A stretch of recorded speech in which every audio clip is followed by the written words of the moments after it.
Anytime a man bring up how he wasn't appreciated in his last relationship, he think it's gonna be an easy pass of you either one, proving your worth, that you gonna accept the bare minimum. I don't hear none of that mental health shit, boy. I like I'm generous. I don't care nothing about what you talking about. I don't care that you didn't have enough discernment to realize you wasn't spoiling the right bitch. Ain't my fucking fault. If his mama, grandma, all his girlfriends, and all his big sisters always told him yes, don't you want to be the first woman to tell him no? Don't you want to be the exception? Don't you want to stand out? Say no, ho. Men will never tell women, but are very obvious. When he wants to develop a close bond with you and open up, he'll usually share personal information about him that even his family doesn't know. And your bond with him will always be set to a different level of exclusivity than that of his family's. Because more often than not, men need to play up a certain persona around their family than somebody they could actually be vulnerable around in a different way. So if he was taking you seriously, you're likely to hear some that his family never heard. He's just not going to make a big spectacle about it. A nigga will do this for me after I did this for them. I never throw in your face this, but you gonna throw in my face this? Shut goofy ass out of here. Things men will never tell women, but are very obvious. The men who secured you over the phone only to ghost you out of nowhere often did that because they were reading off of a script without actually being the men that they portrayed themselves as to obtain you. Many of these men know or were either taught on what to say to pull you, but many of them were not taught on how to close, which is why this specific niche ends up abandoning mission halfway. And that's primarily because this caliber of man can't tolerate or mentally sustain living up to the expectations that he emulated from another man that can. It's a lot like that time where you copied homework only to find out when you were rushing it was a different question placement. In short, wrong people are pulling the wrong people, and as a result, it's coming back to bite them on the ass. Now let's get into today's podcast of Healed and Fulfilled. Welcome back to another episode of Healed and Fulfilled podcast with your girl Nitty. If you're new here, this is where we get into deep conversations about real issues affecting us as Black women. We are uplifting, we are empowering through truth, tough love, and understanding. Today's episode may touch some nerves that has been raw for too long. We're getting into generational struggles, the curse of the slave mentality passed down through generations. It's a heavy situation and topic in our community, one that has kept us in bondage for years. Shout out to the content creators' videos I used as well, the legendary OG, Blizzy, Cherish, and Just Hilarious. They're all on TikTok. Now let's get into it. A lot of us have been living in survivor mode because we have been raised on slaves mentality from generations ago that has been passed on over hundreds of years. We don't have to live like that anymore. It's outdated and it's keeping us in bondage and in poverty. We need to break those generational and epigenetic curses for our children, for our children's, and so on. The way we love, the way we date, the negative biases against each other, the gender role discussion, the man versus woman talk, the way we bring up and raise up our children is all outdated. Women are settling for a piece of man and then wonder why they are being used and abused financially, mentally, and emotionally. Being brought up on not needing a man is outdated because we need each other. I don't see any other race doing this. It's a lack of mindset. All I see down my timeline is man versus women in our culture. It's giving Jim Crow. And if I'm going to keep it real, wasn't that the point? To divide us, to break down our families and communities? That system stripped Black men of their opportunities, while Black women were left to carry the load alone. And now we're sitting here acting like we don't need each other, like we haven't been pushed into this narrative. If we're going to thrive, we have to get past this man versus woman narrative and recognize that the community that we're in is what is going to elevate us, not division. We have to do better for our children and their children. It really has become a part of our DNA. I see women trying to hold men down just to be disappointed because it's not being reciprocated financially and emotionally. I think the confusion is because Black women We were not raised on setting boundaries or even knowing how to set boundaries or communicating our needs. Black men were not raised to understand a woman's needs because they never saw their mom ever put their needs first or practice self care or self worth. Black men don't know how to be heads of households because most did not come from a two-parent home where they saw a man be a provider or a leader. Most black men are used to seeing their mom make it happen and their mom telling them what to do. So they grow up with this expectation of their woman replacing their mother in that role. Black women grew up seeing their mom telling their brothers what to do in an aggressive ass tone. And then this is where we get the bad rap or having a bad attitude because we don't know how to communicate in any other tone. Child, don't get me started. Most black men date outside their race because they despise their mom and their upbringing. And because other races and cultures raise men a lot differently from how black men are raised, how men are treated, how men are talked to, black men feel safer on the other side. And it really isn't their fault.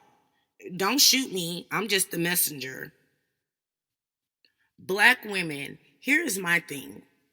At this point in life, we have to do better and realize most of everything we were taught is wrong.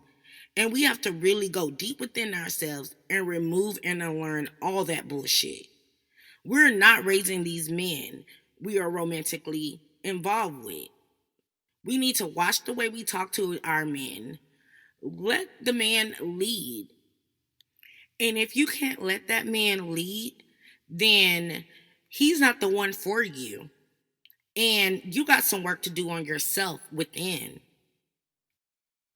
We also need to stop dating and get involved with men we have to raise or hold down. That's not our job. That was his mom's job. You are his partner, and vice versa.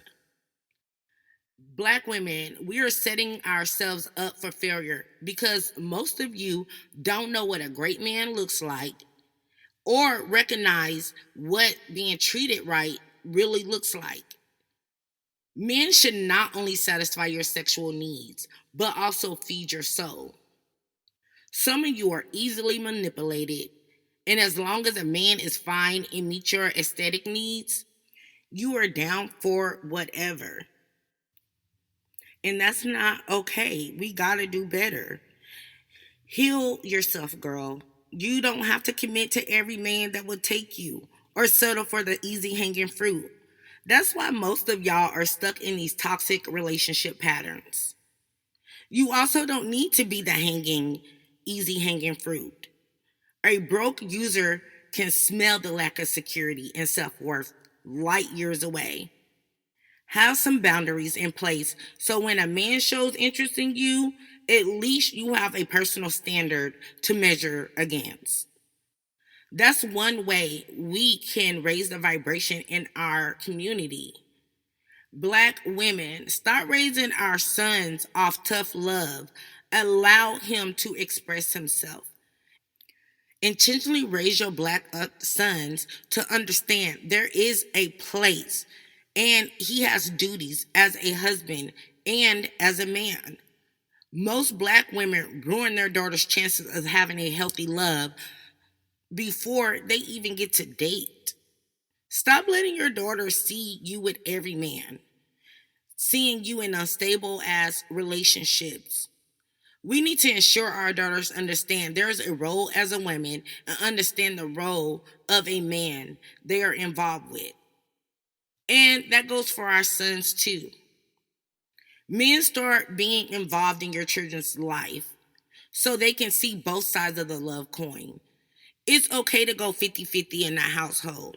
It's okay to pay all the bills. It's okay if your man has a mind of his own and express his needs to you. It's okay for your man to be vulnerable with you, girl. It's okay to support your man. Not hold him down, but actually support him.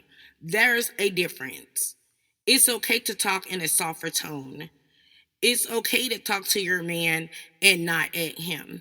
And I'm talking at you guys now because I'm just tired of it. And some of y'all need to hear this in a tough love tone. It's okay to let your man lead. Men, it's okay to be gentle with your woman. It's okay to put your woman first. Not your homeboys, not your mama, not your sister. It's okay to be a provider. It's okay to meet women's needs. It's okay to cry to your woman. It's okay to be vulnerable with your woman. It's okay to say you aren't able to do it by yourself. It's okay to set boundaries on how you want to be treated and how you want to be talked to. We all deserve to feel safe in partnership. If you go into a relationship already with the plan of defense in case things don't work out, then you don't need to be in a relationship. If you go into a relationship with a mindset of gender roles that are toxic, then you need to be single. The examples of what I'm referring to is all women and men lie. There is no good men out here. The dating pool is filled with piss. Girl, this is your world you're talking about. And you're speaking all this negative over your life. All I'm saying is it's time to break from the curses little by little. What you speak and what you say yes to is what you're going to receive in life. And then you wonder why you're not living a quality life. Stop with the outdated narratives of Jim Crow. You are no longer in those days, in those eras, sis or brother, where you have to live in survival mode. Ask yourself this: when are you going to change the narrative? Are you willing to forgive yourself for not understanding or knowing? Are you willing to be the change you want to see? How are you approaching parenting knowing this perspective? Can you move on from your past stigma and biases of each other? Are you willing to date with a purpose and have boundaries already set, including being clear on your needs and communicating what your needs are in the beginning in a healthy way? That's all I want to know. We gotta get over this because I'm tired of seeing the same cycles with some of you women and also some of you men. The red pill men, the pick me women. Y'all gotta stop. Y'all gotta change the way that you are seeing dating, the way that you see men. You guys gotta stop. But that's it for today, y'all. Thank y'all for listening, and I hope this resonates with some of you. It's time for us to just lift each other up, heal. We don't need to tear each other down. If you have thoughts or experiences to share, I'm all ears. Drop a comment or send me a message. Let's keep the conversation going, and let's start making real changes in how we support each other. See y'all later.